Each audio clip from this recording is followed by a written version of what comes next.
Gilbert Collard est l'invité d'ITélé ce matin. Bonjour. Bonjour. Et merci d'être avec nous. On l'a appris à 6 h, le décret au journal officiel est apparu, donc la réforme du collège, donc le décret et l'arrêté sont publiés officiellement. Est-ce que c'est un passage en force selon vous?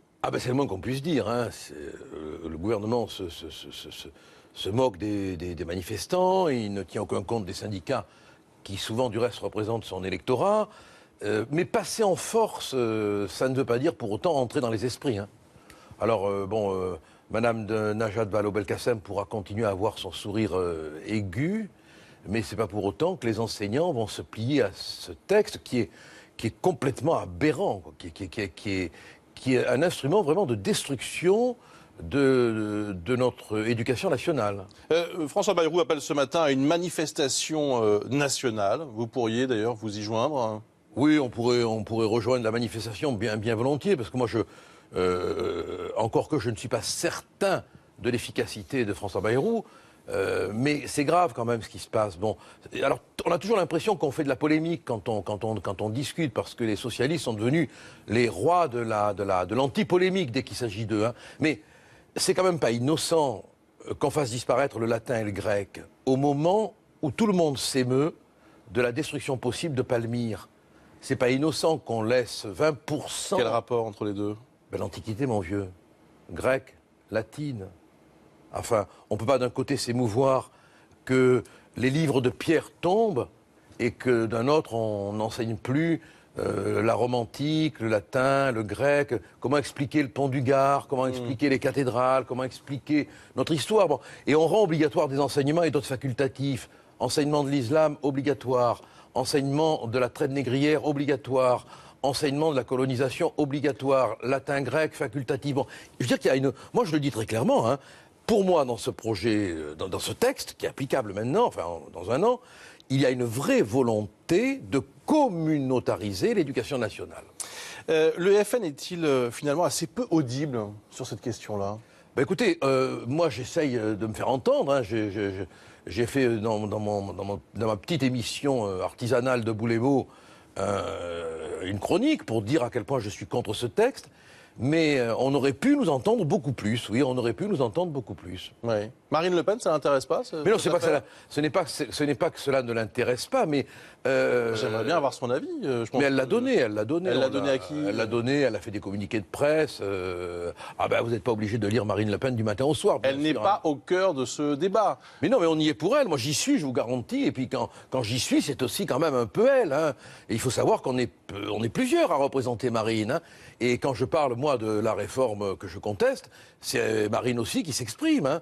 Et on est vraiment contre ce projet pour des raisons très précises. Parce que, vous voyez, c'est un texte qui, quand on pense que un écolier sur 5 arrive au collège sans avoir les bases du calcul, de l'écriture, de la lecture, enfin, quand même, il aurait été plus raisonnable de revenir à l'apprentissage des fondamentaux, plutôt que de rendre des modules d'enseignement obligatoires sur la traite négrière, sur la colonisation, sur l'islam. Alors je disais que le FN était assez peu audible sur ce débat et que Marine Le Pen était quasiment inexistante. Est-elle encore sous le choc de la scission avec son père? Mais non, je crois pas, mais on fait face à tous les problèmes qui assaillent notre société et on y répond chaque fois. Et même parfois on anticipe sur les difficultés qui arrivent. Parce que si on veut être objectif, on a diagnostiqué tout ce qui se passe. Bon, on serait plus audible si on était plus représenté à l'Assemblée, si on était mieux représenté. Mais le côté oracle du Front National nous avait un peu échappé. Alors racontez-nous. Comment ça, le côté oracle? Je sais pas, vous dites que vous avez anticipé. Attendez, qu'est-ce que vous avez anticipé? Il faut vraiment que vous n'ayez pas l'œil aiguisé, vous, ce matin. Parce que en matière d'immigration, tous les problèmes qu'on voit aujourd'hui, on les avait quand même annoncés. Enfin, c'est vrai qu'à force de dire que tout va mal en permanence, c'est vrai que de temps en temps, il peut se passer des choses. Non, on ne dit pas que tout va mal en permanence. Oh. Vous allez bien, je vais bien, la France va bien, tout va bien, l'euro se porte bien. Non, mais on peut, le Front National va mal, ça on est tous d'accord. Non, mais que le Front National aille mal, ça fait du bien. Mais ça fait du bien à nos adversaires, évidemment. Mais moi, je peux vous garantir que le Front National va très bien, et que des difficultés qu'on a pu rencontrer, va sortir une clarification qui va être très utile, parce qu'elle Oui, montrera... ce qui va être utile, c'est que ça va montrer qu'il y a deux Fronts National. Et il est où le second? Il est autour de Jean-Marie Le Pen, ça ne vous a pas échappé. Vous avez adhéré? Certains vont avoir la possibilité de le faire. Vous les appelez à le faire, hein? Moi, non, non, Ah je bon. vous assure que non, c'est pas, c'est pas de mon objectif. Bon, eh ben non, il n'y a pas Il y a de... deux Fronts National. Non, pas du tout. Il y a le Front National qui a désigné Marine, et puis il y a une formation des amis de Jean-Marie Le Pen. Et, bon, alors il faut quand même On peut appeler ça comme ça, vous avez raison. mais non, si on n'est plus c'est le nom c'est le nom qu'il lui a donné. Donc on peut pas dire qu'il y a deux fronts nationaux. Il n'y en a qu'un, celui qui est représenté par Marine. Et puis il y a les amis de Jean-Marie Le Pen. Vous êtes libre de le rejoindre. Toute personne qui se dit son ami et qui veut le soutenir vous avez envie peut le de lui dire, rejoindre. vous avez envie de lui dire quoi, Jean-Marie Le Pen, là, au bout de cette crise? Mais moi, écoutez, si j'avais l'occasion de le rencontrer, Vous pourriez le faire? alors une chose, je ne refuse jamais de rencontrer qui que ce soit. Est-ce qu'il ouvrirait la porte? Ça, c'est une question. Alors, c'est rien, mais bon, mais il ouvre pas, je m'en fous, il ouvre, tant mieux. Mais moi, je lui dirais, si je le rencontrais, mais pourquoi continuez-vous à faire plaisir à ces moulins à parole que sont certains journalistes qui fonctionnent au vent des boulets verbaux que vous bombardez? Ça vous sert à quoi de parler de Pétain, dont on se fout? Ça vous sert à quoi de parler de la Shoah, alors qu'on est tous d'accord pour dire que c'est le crime des crimes? Ça vous sert à quoi de parler de l'occupation? Ça vous sert à quoi de parler... Bon, pourquoi? Il va vous répondre que ce sont ses convictions. Eh bien, alors, nous, on a tout à fait le droit de lui dire, si ce sont vos convictions, ce ne sont pas les nôtres.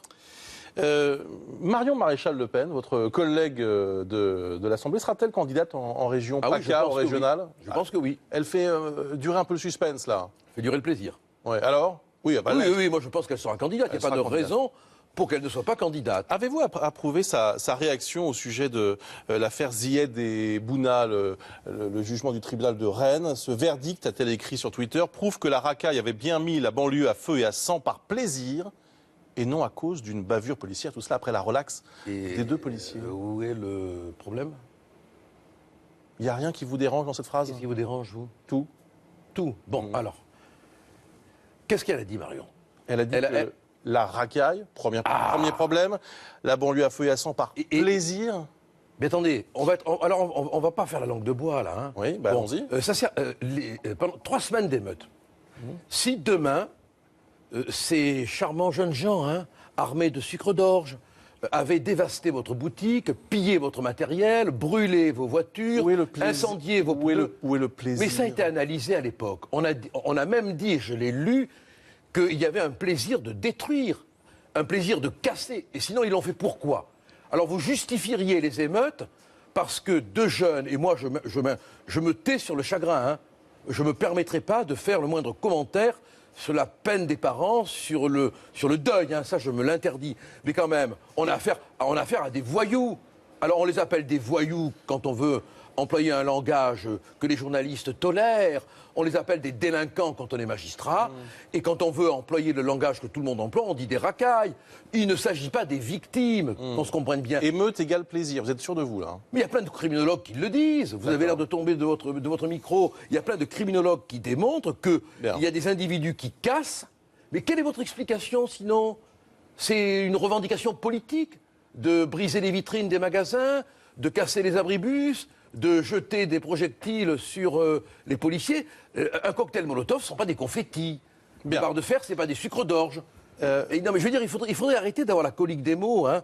Ouais. C'est de la racaille, les gens qui font ça. Oui, bah ça a l'air, vous journalistes, qui êtes vraiment tous très bons, très gentils, embaumés dans la guimauve de la vie, ça a l'air de vous choquer. Non! C'est de la racaille, celui qui brise un abribus. Parce que j'aimerais bien savoir quelle tête vous feriez au matin du vol ou de l'incendie de votre voiture. Oui, alors, écoutez, pour être très honnête, ce que moi je pense n'est pas vraiment le sujet, n'intéresse pas ceux qui nous regardent. Ce qui compte, c'est ce que les responsables politiques expriment. Et vous êtes là pour ça. Mon opinion. Ah, mais c'est intéressant. Mais vous non, je vous assure. Ah, vous vous sous-estimez. Non, je vous assure, c'est pas le sujet. Ah, vous vous sous-estimez. Non. Ah, vraiment, vous vous sous-estimez. Le Front National va-t-il changer de nom?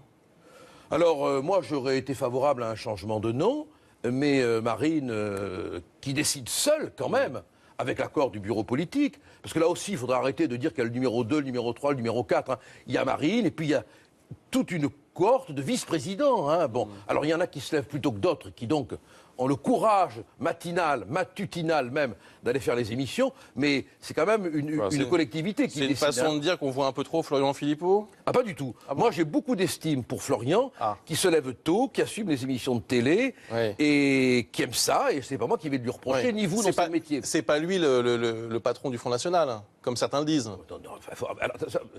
Mais moi, je vous le dis très clairement, si c'était quelqu'un d'autre que Marine, le patron ou la patronne du Front National, il y a longtemps que j'aurais pris mes clics et mes claques.